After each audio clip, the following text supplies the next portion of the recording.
Do you know what's fascinating about all four of us is that we've all got fingers in different pies. So Mark, for example, working at University of Northampton, but also working for Five Live, doing his reporting. Susie, the fact that you're a digital designer and you've been a subby as well, and you're still doing your sports writing. Jordan, for you, very much about audio and TV, and the same for me as well. Is that the way that we think that sports media is going? That you don't necessarily have to focus on one thing within sports media. You can work as a photographer, videographer you wanted, and also be a podcast editor, Mark.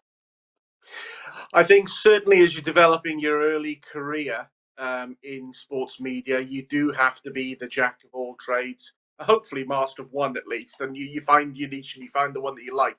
But yeah, the sort of jobs that come up, entry level into club media, entry level into radio stations, early development of podcasting, writing, you will not get away anymore like perhaps I did at the start of my career with just being a designated radio reporter and somebody else was going to do telly and somebody else was going to do the writing. You have to provide content of all types because the audience choose where they want to consume your content. You don't get to dictate it anymore. Some people would rather watch you on Instagram than listen to you on a medium wave radio. So you have to be in those spaces and you then have to learn the skills and be decently proficient enough in those technologies to be able to deliver the good stuff that you're doing. And, it's absolutely right that you should get a grasp of those skills, as many of them as you can. And, Susie going off and doing courses in digital design and graphic design and doing writing at the same time. That's another classic example of how you've had to sort of diversify your technical skills portfolio to get above anybody else in that job. I think it's a really good question, Anne-Marie. Sorry, just to add of what Mark said, I think, because I personally am a man that respects an expertise. So I'm a kind of person that likes when someone is really good at that one thing. I'm not the sort of person that likes people that are kind of good at everything, jack of all trades, as Mark says. However, I think in the current where we are in terms of media now, you kind of have your fingers in multi. You have to be able to edit, present, research, produce, everything. You've got to be able to do everything to a certain standard. And also, I think as we go through the situation regarding the lockdown and the amount of money that's going to be not only lost, but I think companies are going to be tightening their belts, broadcasters and broadcasting outlets, in terms of employing camera operators, presenters, producers. I think now more than any time is a time when I say to young people, get your skills up across a multitude of different areas, because if you can say to a Sky or a BBC or a TalkSport or a Five Live, yeah, I can edit, yeah, I can present, yeah, I can produce, I can design, I can write, I can do all of these things, you're only making yourself more employable.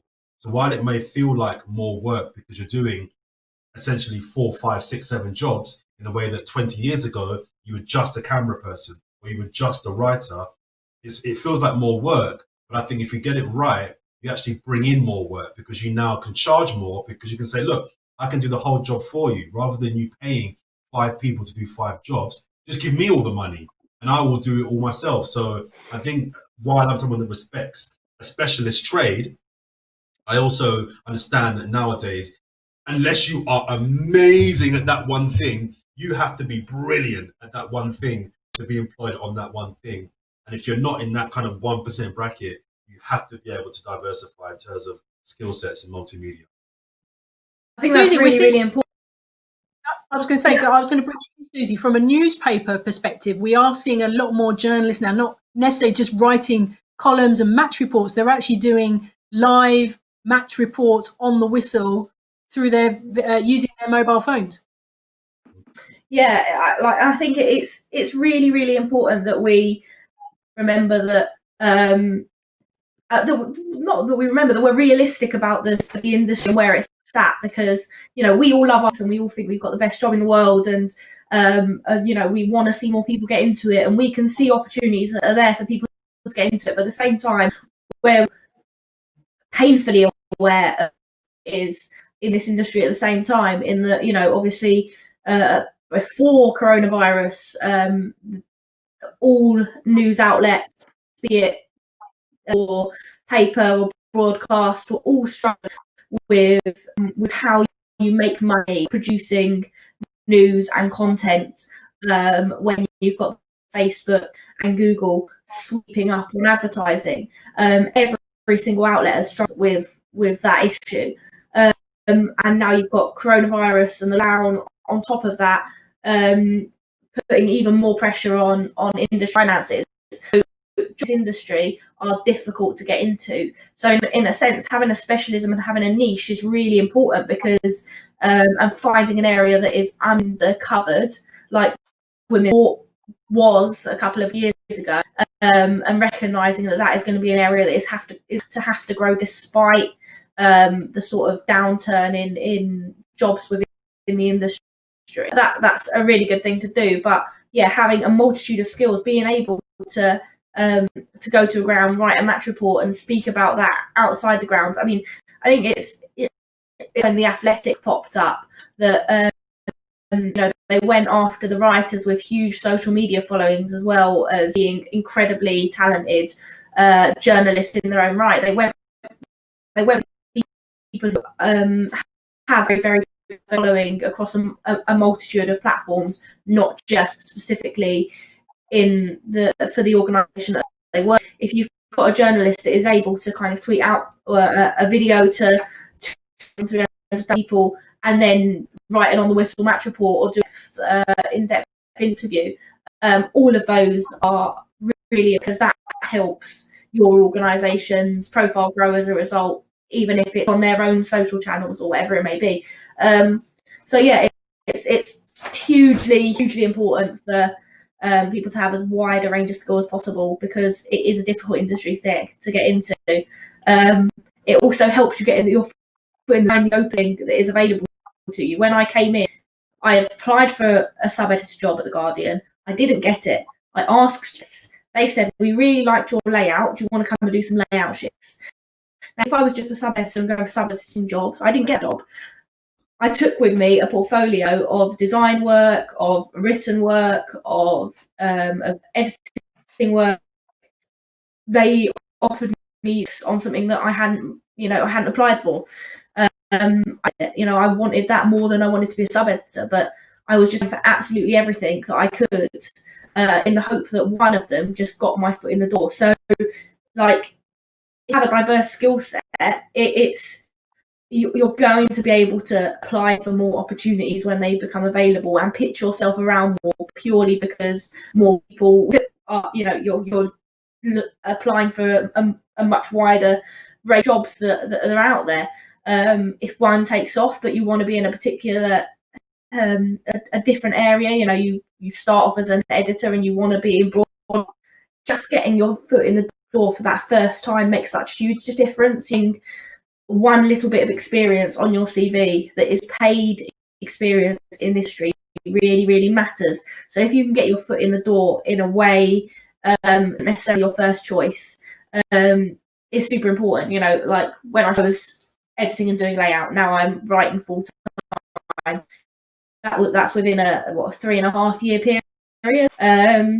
You're not going to apply for your dream job and get it. You're not going to be a senior sports writer for the BBC or for a national newspaper, or a senior reporter at Sky, just by applying for it. You've got to start low, find a way in the door, and then chart your path, like find a path to where you want to be, and try and kind of engineer your route to it, basically.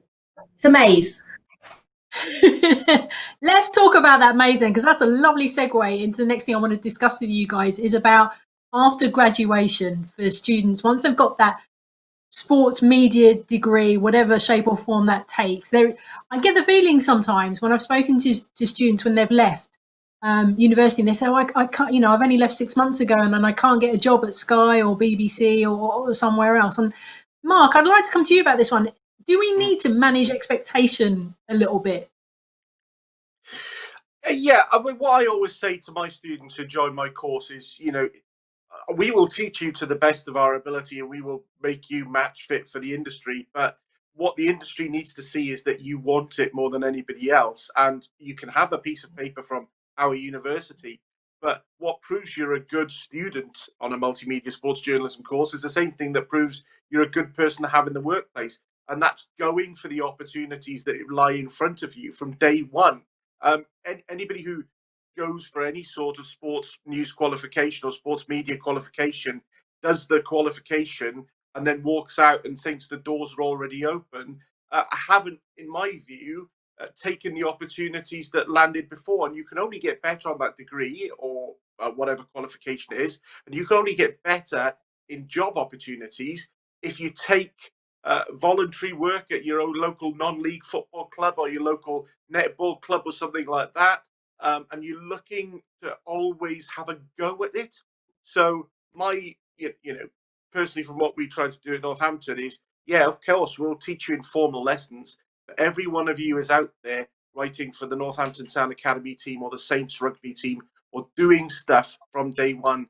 And that is the difference. That's the stuff that stands out on the CV the most. So if you want to navigate the maze and you want to get ahead of everybody else, it's purely and simply showing that you have got the aptitude and the desire to do sport and cover sport, even if it's a sport that you perhaps don't like. I actually agree. Sorry with that. If I can just add on to the back of that point, I agree completely. I don't really have any sympathy for students that come out of university and don't get their dream job in the first 6 months. I'm sorry. I tell you why. Because sports media is one of the few industries where you don't have to wait, especially in these days, you don't have to wait to be commissioned or published. It's not like it's a profession whereby in medicine or in law, where there's a process and there's a time where to get up the ranks and to get the job you want, you just have to just churn away and wait until you're almost kind of given a cosign by a particular firm or a particular hospital. If you want to write, just write. If you want to be a videographer, just go to a Sunday League game as mentioned and film it. If you want to be a photographer, we've all got some of the cameras on our phones are better than actual cameras.